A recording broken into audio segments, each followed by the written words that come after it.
We've been looking at Genesis 1.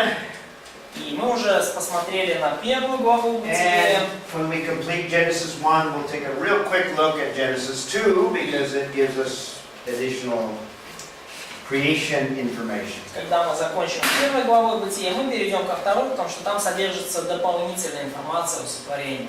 Let's take a look at day 5 real quickly. We don't have time to read the whole thing. Давайте посмотрим на пятый день, очень быстро, потому что нет времени там все так детально смотреть. So, verse 20. Steve Katya, is it your turn? Твоя очередь. Да. Read 20 and 21. Прочитай, пожалуйста, 20 и 21 стих. «И сказал Бог, да произведет вода пресмыкающихся, душу живую, и птицы да полетят над землей по тверди небесной. И сотворит Бог рыб больших и всякую душу животных пресмыкающихся, которых произвела вода, породу их, и всякую птицу пернатую, породу ее. И увидел Бог, что хорошо». Okay, so in verse 20 we have the creation of flying and water creatures. И в день пятый мы видим сотворение летающих и водных созданий. And again we have very, very broad categories. И опять же, у нас здесь очень-очень широкие категории. But within those categories, verse 21 tells us that God created according to their kinds. Но внутри этих категорий мы читаем, что Бог сотворил вот всех птиц, пернатых, породу их. Или сейчас в современном переводе это и разные виды крылатых птиц. То есть разные виды. So those kinds would be the more specific, smaller categories of flying creatures and water creatures. И вот эти вот виды, это более уже мелкие, конкретные категории летающих и плавающих существ. We already saw that God created plant life after their kind. И мы уже видели, что Бог сотворил растения каждое по их роду. The Hebrew word there is a simple word min. И еврейское слово здесь это простое слово мин. Min occurs in the Old Testament 33 times. И вот это слово мин используется в Ветхом Завете 33 раза. And 10 of those 33 occur in Genesis 1. И 10 раз из них оно встречается в Бытие первой главе. Referring to both plant life and animal life. We'll see it again in the next creative day. И относится и к животной, и к растительной жизни. Мы это увидим в следующем. There are some new sciences today that have only been around for maybe 50 years. И есть много различных научных дисциплин, которые появились в последние 10-15 лет, и которые ранее не существовали. One of those studies is called microbiology. И одна из этих сфер это микробиология. And another science related, genetics. И другая сфера это генетика. We have just begun to understand a lot of the science of these two areas. Мы только недавно начали понимать вообще науку и, то есть научно понимать вот эти две сферы. Microbiology is confirming what Genesis 1 teaches. И микробиология подтверждает то, чему учит Бытие первая глава. What Genesis 1 is emphasizing is that there's limitations in terms of how animals can vary. И чему учит Бытие первая глава, что есть определенные ограничения, в которых могут варьироваться животные.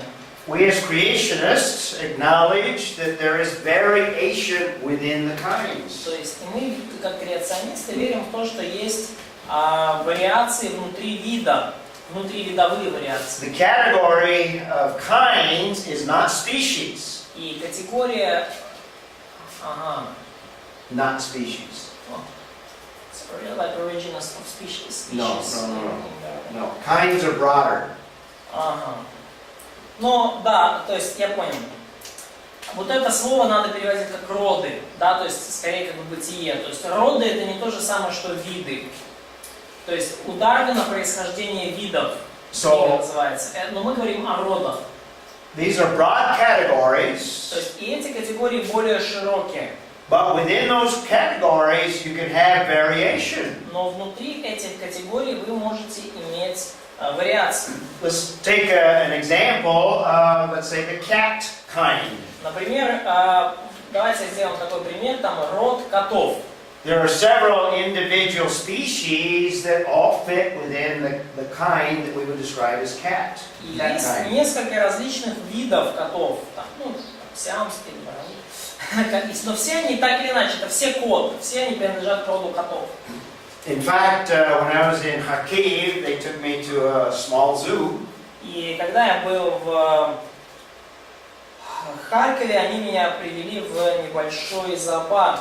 In that zoo, they had lions, they had a tiger, they had panthers. Oh, cats or kind of cats kind. So All three would be part of the cat kind. это семейство, да, даже это не роды, это семейство кошачьих, да. То есть и там, говорит, привели меня в зоопарк, и там lions, Tigers, panthers, львы, тигры, пантеры, there were some leopards, леопарды. but they're all within the kind that we describe as Но cat. все они принадлежат вот к семейству кошачьих. And that would include the little kitty that you keep at home, the little cat at home as a Но pet. и в это семейство кошачьих включаются маленькие котики, которых вы дома держите. So within the kinds there is variation. То есть внутри этих родов, внутри этих семейств есть определенные вариации. But we know from genetics that there are boundaries that cannot go beyond the kind. Но мы знаем, что из генетики, что есть границы, и вы не можете вот в этих вариациях перейти границы семейства. And geneticists and microbiologists are confirming what the Bible is talking about in Genesis 1. И микробиологи и генетики, они подтверждают то, о чем говорит Бытие 1 глава. This also is indicated by the New Testament, 1 Corinthians 15:39, that confirms this permanence of the kinds. Но и также в 1 Коринфянам 15:39 подтверждается постоянство этих семейств. In fact, here's the verse, and we'll read it. И вот стих, не всякая плоть такая же плоть, но иная плоть у человеков, иная плоть у скотов, иная у рыб, иная у птиц. In other words, there's different categories that Paul recognizes in 1 Corinthians 15. Иными словами, есть разные категории, которые Павел признает в 1 Коринфянам 15. But within those categories, there's limits in terms of variation. Но внутри этих категорий есть ограничения для вариативности. And this is confirmed by microbiology today. И это подтверждается современной микробиологией. That's a problem for the evolutionist because the evolutionist has to have a continuous evolution from one kind to another kind. И это проблема для эволюциониста, потому что у эволюционистов один из главных тезисов – это прогрессирующая, продолжающая эволюция от одного рода или семейства к другому. But the Bible maintains the distinctions of the kinds. Но Библия устанавливает различия между родами и семействами. Another problem that Genesis presents for us is we have aquatic or water creatures and flying creatures created at the same time. И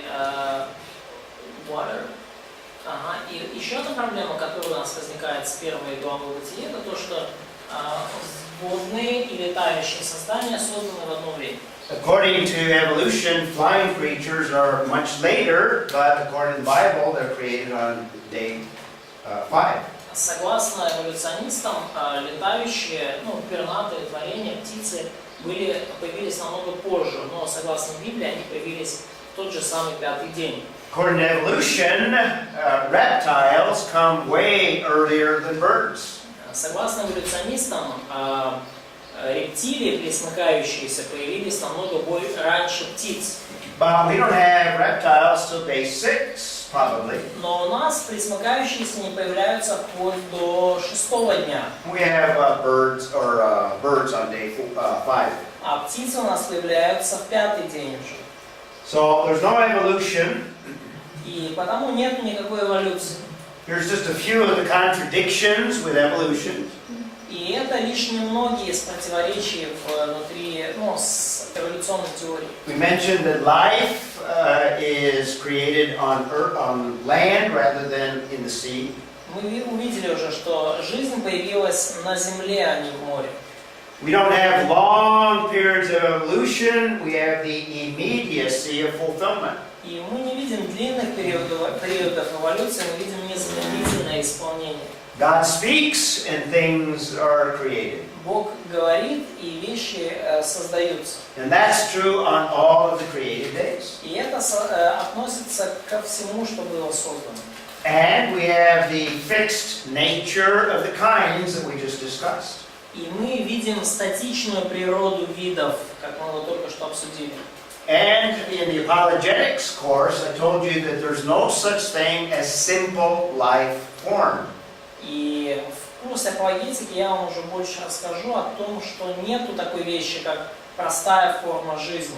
So, number 4, life, even at the cell level, is extremely complex. И скажем, то, что мы увидим позже, что жизнь даже на уровне простой клетки, она очень сложно организована. In the apologetics course, I said that there's nothing that man has created that is more complex than even one single cell. И в курсе апологетики я уже говорил, что нет ничего, что создал бы человек, более сложного, чем одна простая маленькая живая клетка. So the evolutionist says there are simple life form, that does not exist. Но и эволюционисты говорят, что была какая-то там простая форма жизни, но таковая не существует. We've also been saying all along that the sequence of what the Bible presents is radically different from evolution. И далее мы видим, что в Бытие описана совершенно другая последовательность событий при сотворении, чем та, которую описывают эволюционисты. This chart, even though it's in English, I think you can get the point of it, that we have inconsistency with creation versus evolution. Но вот эта вот таблица, которую мы здесь видим, хотя она и на английском, вы можете понять, что есть полное противоречие между порядком в бытие и порядком согласно эволюции. This is the evolutionary scheme that you can find in most biology books or most books that deal with evolution. А вот эта эволюционная, скажем так, последовательность эволюции, которую вы можете найти в большинстве книг по биологии или по эволюционной теории. You have a Big Bang, Есть большой and взрыв. in the Bible, no Big Bang. Ну и в Библии нет большого взрыва. And then you have light, stars, galaxies, planets, and then Earth. Потом идет свет, звезды, галактики, планеты, Земля. But we have Earth before, or land before we have galaxies and stars. Big 3. Но в описании, в бытие у нас Земля появляется до того, как появляются звезды, галактики и... I need to change that to land masses rather than Earth. Earth was even before day 1. Ну, мне надо поменять день третий, там Земля, как, не планета, а просто Земля. But you can already see the sun and the moon radically out of sequence. Ну, вы видите, что вот Солнце, Луна и звезды, они совершенно вот тут расходятся последовательно. You see the same mixing up of the sequence. Ну и вы видите, что вот есть очень много подобного вот противоречия последовательности событий. By the way, verse 21 calls attention probably to what's described as dinosaurs, the only specific animal noted. И в 25 стихе мы видим, что упомянуты также существа, подобные, наверное, динозаврам. Скорее всего, единственный конкретный вид упомянутый. Verse 25? 21. 21. В 21 стихе, да, упомянуты рыбы большие. Great creatures of the sea. Yeah? Right. Yeah. Ну вот, у нас это рыбы большие. да, а в современном огромные морские чудища. The main point of this, Единственный вид упомянутый прямо. main point of this slide is there's no consistency between creation and evolution. Ну, основная идея этого слайда, что нету никакого согласования между сотворением мира, описанным в Библии, и эволюцией. So the sequence just doesn't fit. То есть последовательность событий просто не совпадает. The Bible does not support the idea of evolution, and I showed that science does not either. И Библия не поддерживает идею эволюции. Я покажу вам позже, что и наука ее тоже не поддерживает. That was in the last course where I demonstrated that there's no scientific support. И это было в предыдущем курсе, когда я показывал, что нет научного подтверждения эволюции. Another interesting thing is we have 4 distinct kinds of flying creatures. И еще одна интересная вещь, то, что у нас описано 4 вида летающих творений. If evolution were true, you'd have to have 4 evolutionary paths leading to flying creatures. То есть, если бы эволюция была верна, то у вас должны были быть 4 эволюционные ветки, ведущие к пернатым, летающим творениям. Can you identify the 4 different kinds of flying creatures? Можете ли вы назвать 4 разных вида летающих творений? First one is pretty easy, birds, obviously. Первый это очень простой, это птицы. What are the other 3? Но какие оставшиеся 3? Insects. Insects, very good, very good. Насекомые, да. Insects. Насекомые. Мыши. Мыши. Летающие. Flying. This. Маус. Reptiles? Reptiles. No. Red. Flies mouse. Говорите, какие еще сейчас? Ну вот летающая мышь. Red. Что такое red? Зачем? Red. Red. Red. Читай. Экран. Нет. Нет. What is it? Сейчас, что еще? This.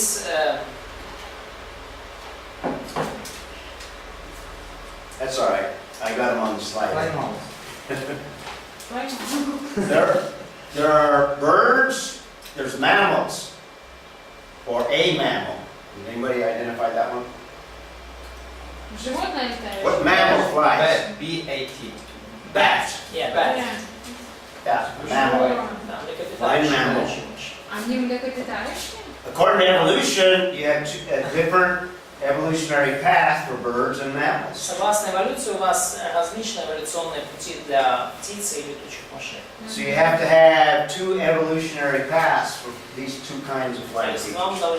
у вас должны быть 4 различных эволюционных, как дорожки, ветки для различных циклов. And there are reptiles that are extinct that fly. Ну вот и также рептилии, которые, летучие рептилии. Динозавры. Pterosaurs. Это они? Сейчас их нет, но были.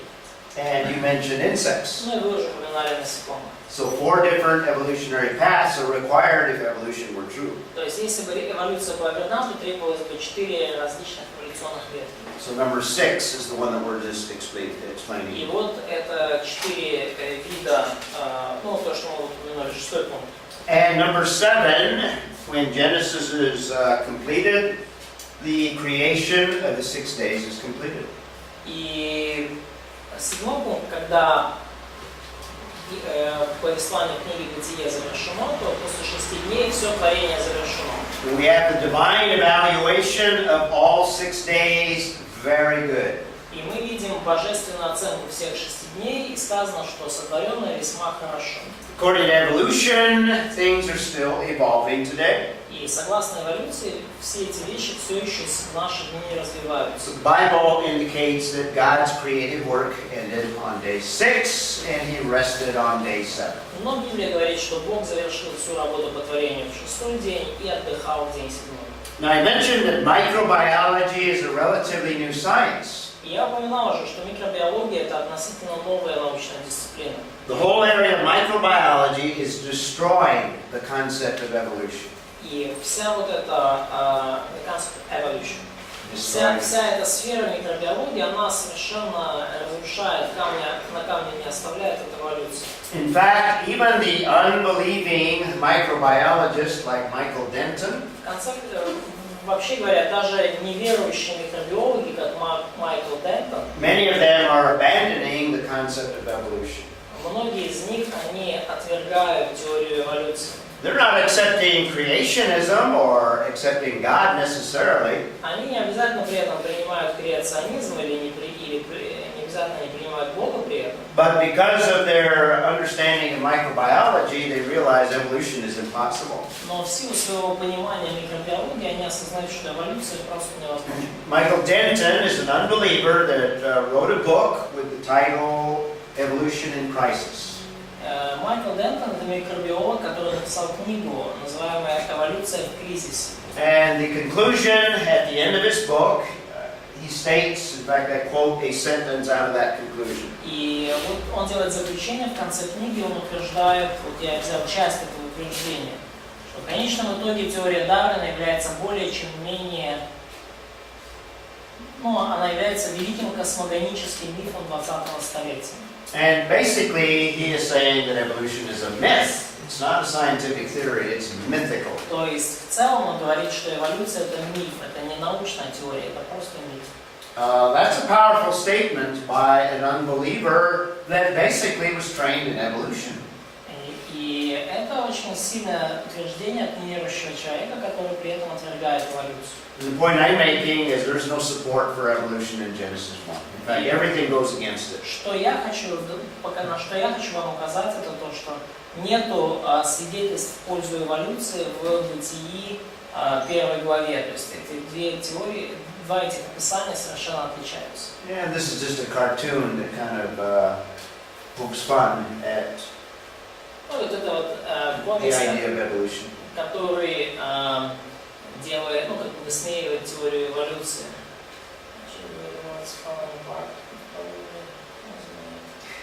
6 days. Потому что они закрылись и изменятся.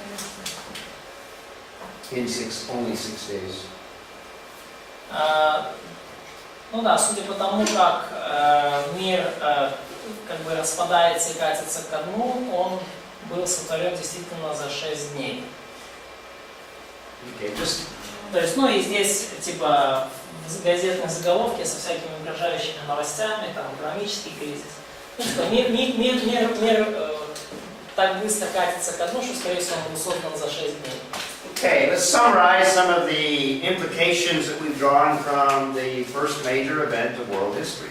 И давайте как-то подытожим те выводы, которые мы сделали в процессе изучения 6 дней сотворения. We looked at the nature of God. Мы видели уже природу Бога, We saw the origin of language. мы видели происхождение языка. And I've been emphasizing in the last few days, or the last creative days, the conflict with evolution.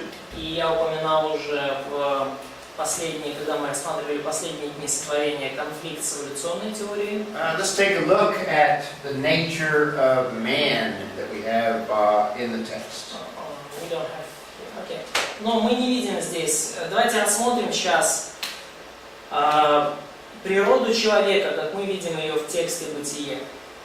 Okay, so is that? No, conflict with evolution. Oh, that's conflict with evolution. Yes. Oh, I'm sorry. Okay. Let me go back here. Yeah, there was Okay, what's this one? the means of creation. Oh, okay. Yeah, we briefly touched on that. I want to talk about the nature of man. That's. Я хочу поговорить о природе человека. Okay, so that brings us to day 6. И это нас приводит к дню 6. And in verse 24 and 25, we have creation of the rest of the animals. И в стихах 24-25 мы видели сотворение оставшихся животных. And we also have the creation of man. И также сотворение человека. And we also have the purpose of all of the creation. И также мы видели цель всего сотворения. So let's talk about mankind and what makes up the man's nature. И давайте поговорим о человечестве и о том, Чем характеризуется природа человека? This is the biblical view of man that also goes contrary to the evolutionary И view. это библейский взгляд на человека, который также противоречит эволюционному взгляду. According to evolution, man is simply the most evolved of all creatures. Согласно эволюции, человек это просто наиболее развитый из всех творений. Man is just the last of all of the animals. Человек, по сути, это самое последнее из животных. But the Bible makes a definite distinction between man and the rest of creation. Но Библия дает совершенно четкое разделение человека со всем остальным творением. Now, we would admit that we share some aspects with the material realm, some aspects with animals. И мы признаем, что мы разделяем некоторые аспекты, есть кое-что общее между нами и материальным миром, и конкретно животными. First of all, the Bible describes us as having a body or basar. И, во-первых, Библия описывает нас как имеющих тела или басар. So in that material body, we share similar elements, you might say. То есть вот в этом материальном теле мы разделяем многие похожие элементы, да, то есть можно сказать. When you get into chapter 1, we also have man being a living being, or nephesh. Но также вот в первой главе мы видим, что человек был сотворен душой живой, нефеш. Animals have, some of the animals have nephesh. У некоторых животных также есть душа живая. Probably referring to the animated, living aspect or living substance of animals and man. И, наверное, это все-таки имеет отношение вот к этой живой субстанции в душе, которая есть у человека или животных. So there are some aspects that are shared with the animal kingdom. И есть некоторые аспекты, которые у нас общие с царством животных. But what's most important in Genesis 1 is the distinction between man and the animals. Но что наиболее важно в Бытие 1, это различие человека и животных. And the main distinct aspect is the spiritual aspect. И основной аспект отличия – это духовный аспект. And that's brought out in chapter 2, the word nishmat. И вот это то, к чему мы приходим во второй главе. Это вот слово нишмат. The breath of life that seems to indicate spiritual aspects. Дыхание жизни, которое указывает на духовный аспект. And we'll see that the image of God has things that are very distinct from the animal kingdom. И также мы видим, что вот образ Божий – это нечто, что очень отделяет нас от царства животных. These are the main elements of the image of God. Это главные элементы образа Божия. And we begin with that aspect of spirituality. И мы уже начали вот с этого аспекта духовности. Animals do not have spirituality. У животных духовности нету. Only man, created in the image of God, has spirituality. Только люди, сотворенные по образу Божию, обладают духовностью. So that means we have an aspect that we can relate to God, a spiritual aspect that can Это relate to значит, God. что у нас есть вот этот духовный аспект, с помощью которого мы можем строить отношения с Богом. Animals don't have that capability. И у животных такой возможности нет. Part of the image of God includes immortality. И частью образа Божия является бессмертие. Why do we say immortality rather than eternality? Почему мы говорим о бессмертии, а не вечность? What have we already said? Потому что мы назвали сначала. Because we have been created, we have beginning. We have a beginning. Very У good. нас есть начало. Only God is eternal. Только Бог вечен. We have immortality in that we will live in eternity in the future, but we have a beginning. То есть мы бессмертны в том плане, что мы будем жить вечно в будущем, но у нас было начало. God has intellect that is omniscient. У Бога есть разум, который всезнающий. And we reflect the image of God in that He has built within us an intellect. И мы отражаем Его образ в том, что в нас тоже Он встроил определенный интеллект. And that intellect is finite and limited. И этот интеллект, тем не менее, ограничен и конечен. God exercises volition, and He's built into man the ability to make choices, decisions. И Бог, мы видим, что Он практикует свободный выбор, и также Он вложил в человека волю и способность принимать решения и делать выбор. The ability to make decisions and choices is part of the image of God. Способность принимать решения и делать выбор – это часть образа Божьего. God shows creativity, and He creates an entire full-blown universe. И Бог демонстрирует креативность, творческую натуру, и Он сотворил вот весь этот огромный мир, всю Вселенную. But part of the image of God, in that God has built creativity into man. Но частью образа Божия является то, что Бог встроил креативность в человека. Everybody has some level of creativity. И у каждого из нас есть определенный уровень креативности, творческого начала. Now, when God creates, He creates things out of nothing. Но когда Бог создает, Он создает вещи из ничего.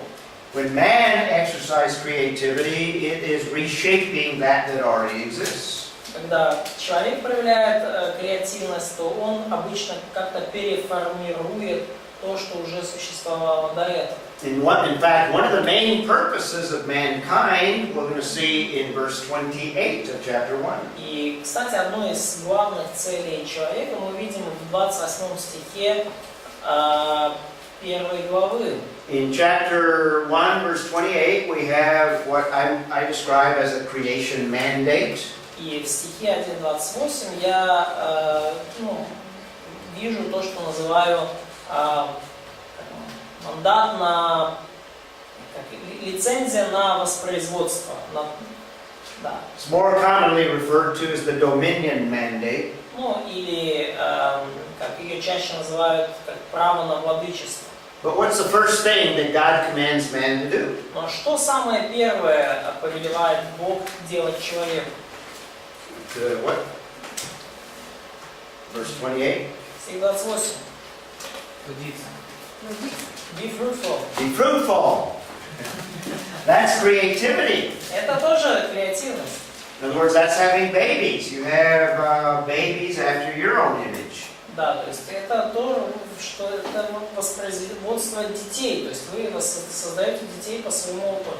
So that's the main way that you can display creativity. Это вот основной способ, которым вы можете продемонстрировать креативность. That's part of the image of God. И это часть образа Божьего. And we've been talking about communication from chapter 1, verse 3. И мы уже говорили из 3 стиха 1 главы об общении. That's part of the image of God that God has built. И это общение, это часть образа Божия, который Он встроил в человека. So the ability to communicate and use language. То есть это способность общаться и использовать язык. Part of the image of God. Это часть образа Божия. Now we might see the source of who we are obviously comes from God. Ну, можно сказать, что вообще источником того, кто мы есть, вот это все происходит от Бога. So let's talk about what God has built within us in comparison to who God is. И давайте поговорим о том, сравним то, что Бог встроил в нас, и сравним это с тем, кем Бог является сам. And when we speak of the nature of God, I prefer to use the word perfections. И когда мы говорим о природе Божией, я предпочитаю использовать слово совершенство Божие. Rather than attributes. Sometimes theologians refer to the attributes of God. Часто богословы говорят об атрибутах Божьих. But when it comes to God, God's attributes, He is perfect in every way. Но когда речь идет о Боге, то Его атрибуты, они во всех смыслах совершенны. You and I and humans have attributes, but I prefer to call God's attributes perfections. У нас с вами есть, как у человеческих существ, определенные атрибуты, но говоря о Боге, я предпочитаю использовать термин совершенство. So one of the attributes of God is omniscient. И один из атрибутов Божьих в том, что Бог всезнающий. But on a limited level and on a finite level, He's built within man intellect and the ability to reason. Но в ограниченной степени Он поместил в человека интеллект и способность мыслить. God is omnipotent. All power resides in Him. Бог всемогущий и обладает всякой властью. But He's given us in a finite measure the ability to make choices and decisions and perform actions. Но Он дал нам в ограниченной мере способность совершать определенные действия и принимать решения. Given us certain abilities to perform things. Он дал нам определенные способности, позволяющие нам делать что-то. Part of the spiritual aspect, God is totally holy. Частью духовного аспекта божества является Его абсолютная святость. But that also God has built into man morality or a moral capacity. Но также Бог встроил в человека определенную моральность, моральные способности. The capability to make choices that involve either rebellion or obedience. Способность принимать решения, которые могут быть либо бунтарскими, либо решениями послушания. Man is not created robotic. Человек не создан роботом. And we said that God is eternal, that's the perfection of God. И мы говорили о том, что Бог вечен, и это Его совершенство. And He's given us a measure of what we call immortality. Но Он дал нам определенную степень бессмертия. God is love. Бог есть любовь.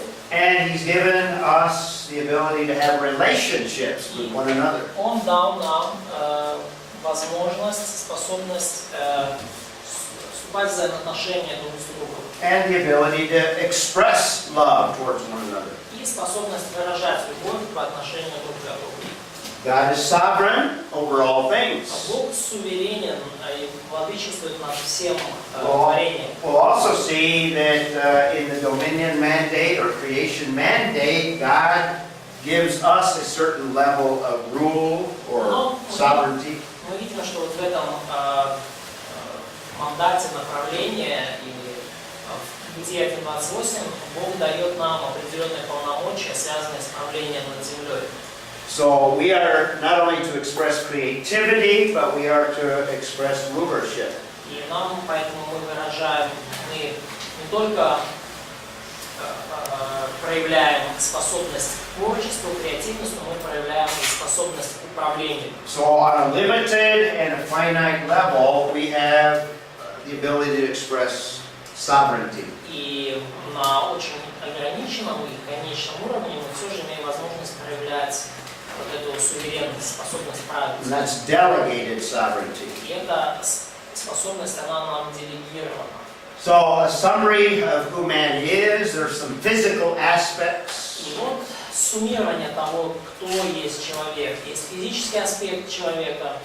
But there's also invisible, immaterial Но aspects. есть также невидимый, нематериальный аспект. The ability to make choices, we call that volition. Также есть способность принимать решения, мы называем это волей. The ability to reason or a rational nature. Но также это способность мыслить, это рациональная его природа человека. That's from the intellect that God has given. Это вот основа на том интеллекте, который Бог нам дал. We have a moral capacity to make moral decisions. У нас есть способность принимать моральные решения. And most importantly, a spiritual aspect. Ну и наиболее важный аспект это духовный. And what relates to our purpose is we are given a regal or a ruling aspect. И что также наши, что связано с нашей целью на земле, нам дан также поручен аспект правления, руководства. Я думаю, здесь не точный перевод. Ruling the earth, yeah. Управляющий. управляющий аспект человека. Или правящий. Ну, не совсем неправильное количество. Правящий. So this leads us to come to some conclusions concerning a biblical foundation for mankind. И это ведет нас к определенным выводам, связанным с библейским взглядом на человека, библейским основанием Or человека. we might describe it as a biblical foundation for anthropology. Или мы можем это описать как библейское основание антропологии. And again, it's radically different from the world's view of what man is like. И опять же, это радикально отличается от того, как мир смотрит на человека и на то, кто есть человек.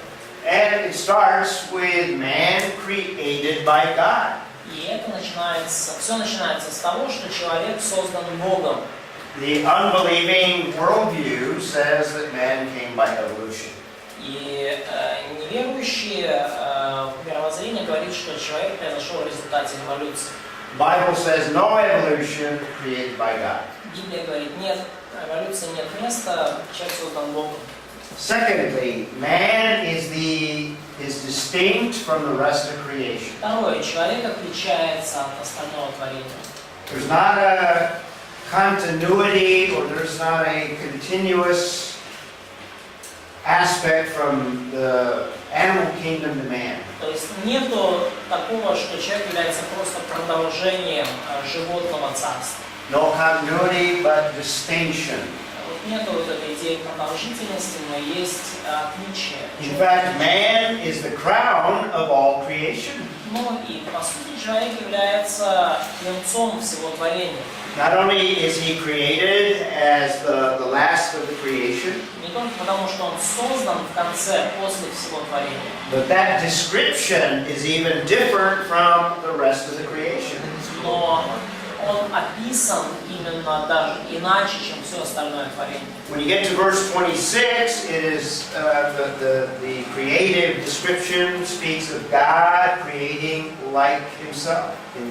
И когда мы в 27 стихе мы читаем, что описание сотворения человека, Бог сотворил человека по образу своему, по образу Божию. And we have the phrase, "Let us make man in our image." И есть фраза также «сотворим человека по образу нашему». Very different words that are used in comparison to the rest of the creation. И это слова совершенно отличающиеся от тех, которые используются для описания остального творения. In fact, all the rest of creation is created for the benefit of man. И на самом деле все оставшееся творение создано на пользу человека. The rest of the creation is designed to support man. Остальное творение создано, чтобы поддерживать человека. And obviously man is created in the image of God. И очевидно, что человек создан по образу Бога. So there's more than just the material aspect that the secular humanist would say. И поэтому в человеке есть аспекты помимо только материальных, как утверждают эволюционисты. Okay, this is the purpose of man? Yes. Okay, I should have in here the nature of man. Oh, no, it's nature. This is the nature of man? Nature. Okay. Let's talk about verse 28. И давайте поговорим о стихе 28. And I don't remember, Sergey, your turn? Сергей, твоя очередь, да? Or Vitaly, right? Vitaly. 28, да? Бог благословил их и сказал: будьте плодовиты, размножайтесь, наполняйте землю и владейте ее. Царствуйте над рыбами морскими и птицами небесными и над всеми пресмыкающими. Okay.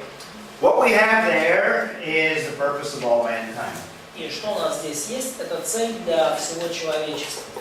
And this is a far-reaching purpose that includes virtually all that man endeavors to do. И это долгосрочная цель, которая покрывает все, чем человек вообще надо заниматься. Now, we could spend a lot of time talking about the fruitfulness and that aspect. И мы можем, конечно, потратить много времени, говоря о плодовитости, о том, чтобы плодиться и размножаться, об этом аспекте. But let me just briefly state the essence of what God intends there. Ну, давайте я просто кратко сформулирую утверждение, что здесь Бог имел в виду. One of the major purposes of mankind is to have families, is family and marriage. Priority. Одна из главных целей, для которых Бог создал человека, это семья и брак. So the concept and the divine institutions of marriage and family have a high priority in the plan of God. И вот эта концепция или установление семьи, у нее очень высокий приоритет в Божьих глазах.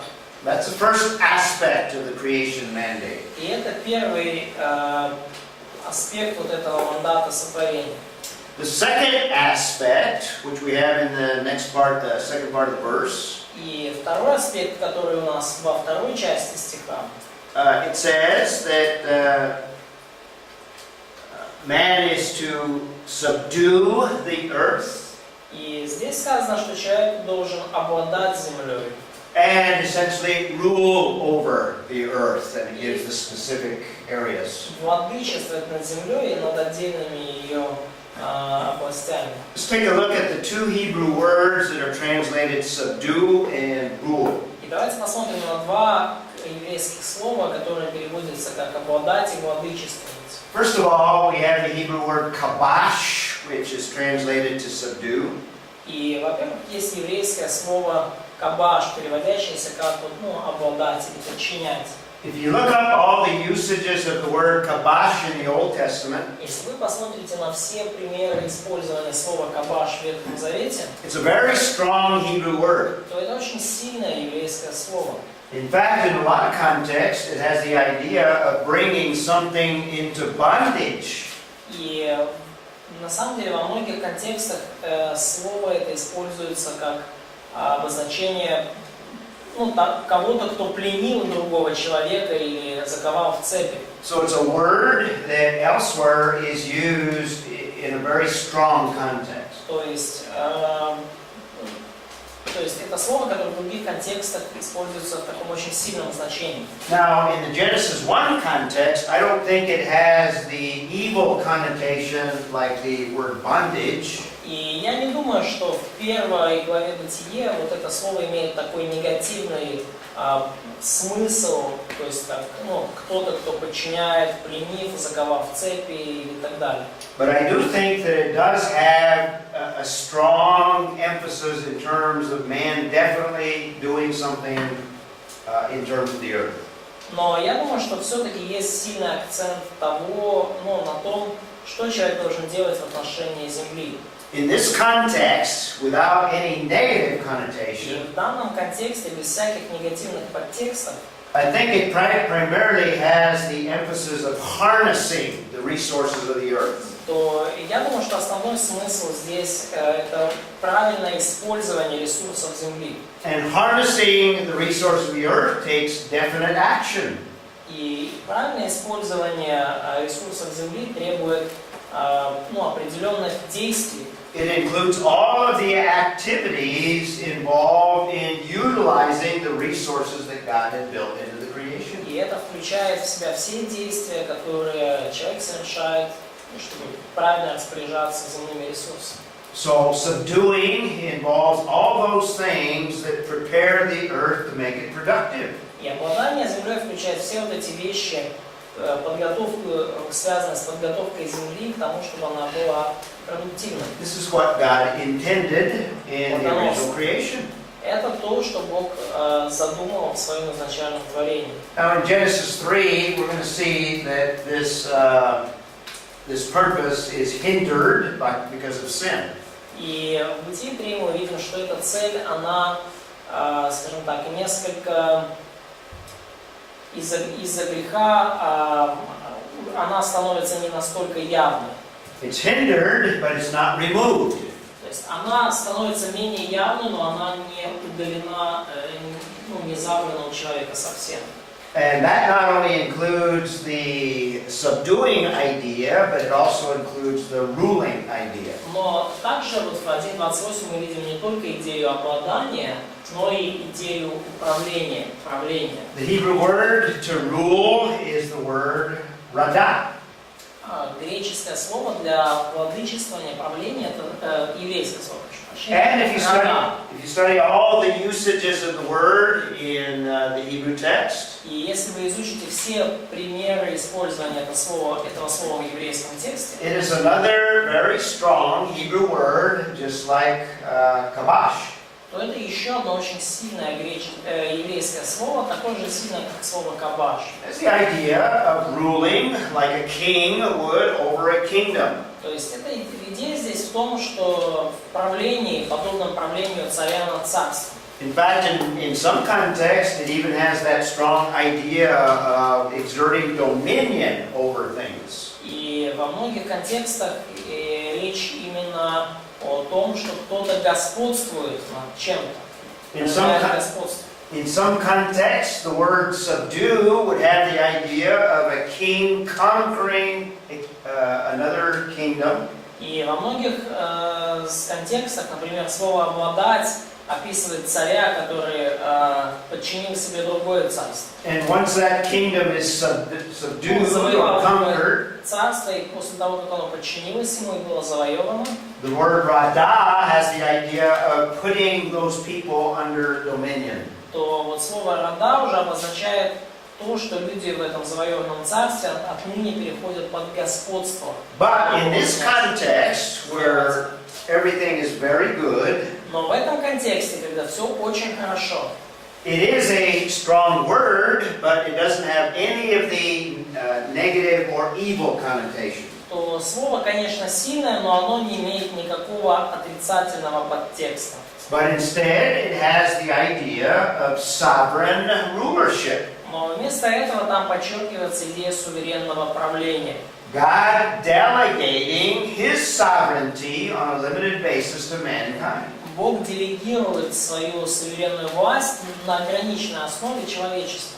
God intending that man would harness the resources. Бог задумал, что человек будет мудро распоряжаться ресурсами земли. And act in a sovereign way in relation to the rest of the creation. И будет действовать в владычественной манере по отношению к остальному творению. He was to rule over the animal kingdom. Человеку было повелено править над царством животных.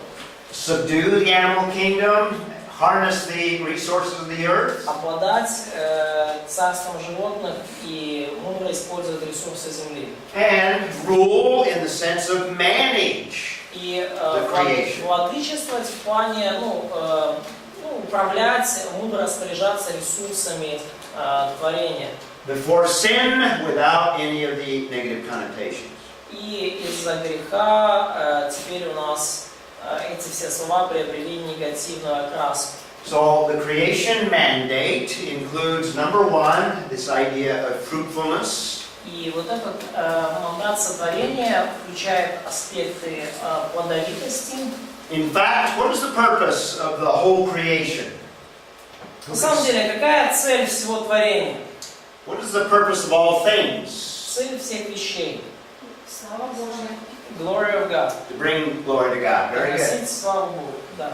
And I think from the very beginning, God intends that we bring glory to Himself through our fruitfulness. И я думаю, что с самого начала Бог задумал, каким образом мы приносим Богу славу через нашу плодовитость. To bring glory to God means that we display something of the nature and character of God. Приносить славу Богу означает показывать, демонстрировать нечто, что сходно природе Божьей. And by being fruitful, we can display something of the creativity of God. И будучи плодовитыми, мы можем продемонстрировать нечто о творческой природе, о креативности Бога.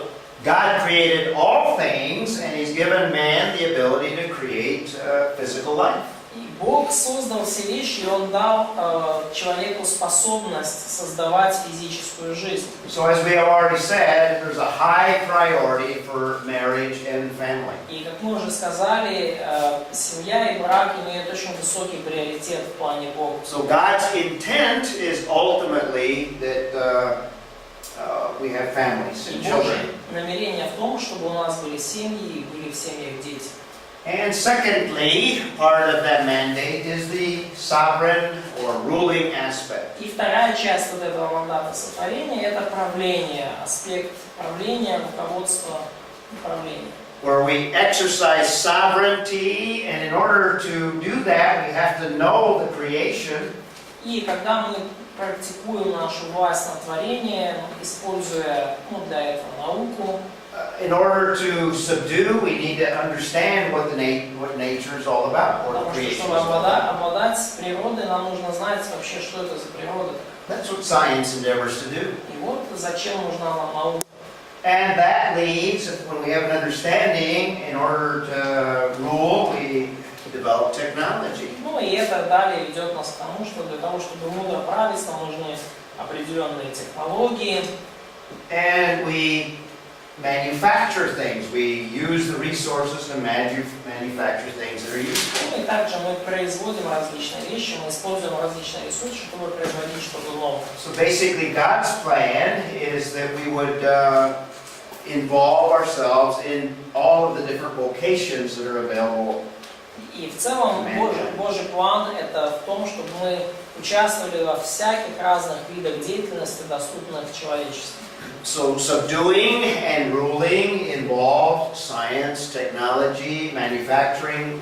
И потому обладание и правление, они включают в себя науку, технологию, производство. Basically all the everyday things of life.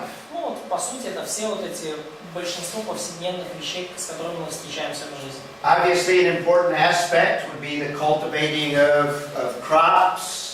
И очевидно, что важным аспектом является разделывание сельскохозяйственных Building houses, строительство домов, educating the next generation, образование, когда мы воспитываем следующее поколение, communication, dealing with materials, коммуникация, материалы, travel, space travel even, путешествия, в том числе и космические, computers, all of the areas of life. компьютеры и все эти дальнейшие сферы жизни.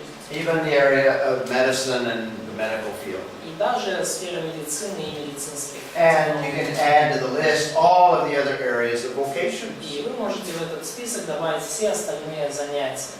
So ultimately, in Genesis 1 and 2, we have God as the source of all. И в итоге в Бытие 1-2 главе мы видим Бога, который является источником всего. He's the creator of all Он things. создатель всего.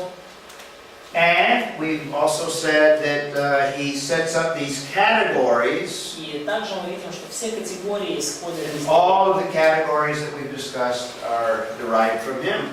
Все категории, которые мы обсуждали, они происходят лично от And Него. because we're dealing with spiritual issues, moral issues, He is the standard for all И things. поскольку мы также мы имеем дело с духовными и моральными вопросами, то он является стандартом для всех этих вопросов. And all things should be evaluated by that powerful word. И все вещи должны быть оценены через его могущественное слово.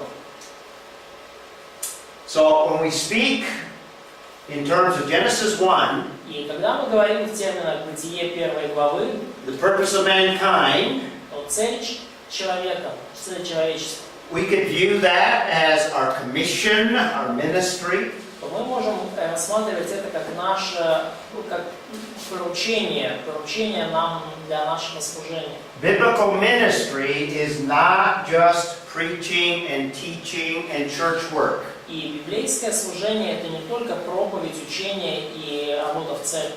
God has called all individuals to be involved in what He is doing in the earth. Бог призвал всех людей участвовать в том, что Он делает на земле. But ministry involves the raising of families and the involvement in vocations. Но служение также подразумевает взращивание семьи и профессиональный рост. And in fact, it's a difference in worldviews. We view things differently from the secular world. И на самом деле это различие именно в мировоззрении. Мы видим мир иначе, чем видят люди этого мира. Now, most of you are training to be involved in ministry. И большинство вашей подготовки связано с подготовка к служению. And certainly that's a noble calling. И, конечно же, именно служению церковному, и, конечно же, это благородное призвание. But you need to view people within the church as God has given them a commission. Но вам нужно рассматривать людей в церкви как тех, кому Бог дал поручение. They may not be Bible teachers or pastors or Sunday school teachers. Они могут не быть проповедниками или учителями воскресной школы. But their main ministry will be raising families and in fact involved in the culture in the areas that they work. Но их основным служением будет взращивать семьи и участвовать в культуре через свою профессию, через то, где они работают. In fact, this was the viewpoint of the reformers, and I've got a quote of Martin Luther. И на самом деле это была точка зрения многих реформатских богословов. Я сейчас здесь привожу цитату Мартина Лютера. Relating to vocations, go ahead and read what Martin Luther says. Цитата, связанная с профессией. Давайте прочитаем. Род деятельности – это ничто иное, как богословие христианской жизни. Он дает шаблон для того, как христиане должны жить в мире и влиять на свою культуру. Он является ключом для сильных браков и эффективного воспитания детей. Мартин Лютер. So, vocations or the area where people work И during the week, профессия и сфера, где люди двигаются в течение недели, it's part of what God is doing in the world. это часть того, что Бог делает в мире. And the key to it is strong marriages and effective parenting. И ключ к этому – это сильные браки и эффективное воспитание детей. Another writer by the name of Gene Bates says the following. Другой автор по имени Джен Вайс говорит следующее. And he's referring back to what Luther said. И он, скажем так, соотносит то, что он говорил, с высказыванием Лютера. Для Лютера род деятельности, подобно оправданию, является в конечном итоге Божьим делом. Бог дает нам наш насущный хлеб через профессию фермера, мельника, пекаря. Бог создает новые человеческие существа через воспитание отца и матери. Бог защищает нас через судебный магистрат. So that's the biblical perspective in terms of this creation mandate. И вот эта библейская перспектива в терминах мандата о сотворении. This is a picture of biblical ministry. Это образ картины библейского служения. It's broader than what we generally think of in terms of preaching and teaching. И это шире, чем мы обычно мыслим о служении, как лишь о проповеди и учении. And it's through all of these areas that God supplies all of the needs of a culture. И через все эти сферы Бог поддерживает и восполняет нужды нашей культуры. That's different from a secular view И это отличается от светского взгляда, that has eliminated God from all areas of the culture. который удалил Бога из всех сфер культуры. So this is a good stopping point, and we'll pick up and talk some more about creation tomorrow. И это неплохое место, чтобы остановиться, и мы продолжим и поговорим больше о сотворении завтра. And we'll get into chapter 2. И мы перейдем ко второй главе. And I'll give you a biblical foundation for science. И я дам вам библейское основание для науки. And then tomorrow we will also look at the next major event. И завтра мы посмотрим также следующее важное событие. We spend more time on creation because it's foundational to everything else we'll talk И мы about. тратим больше времени на сотворение, потому что это основание для всего, о чем мы будем говорить далее.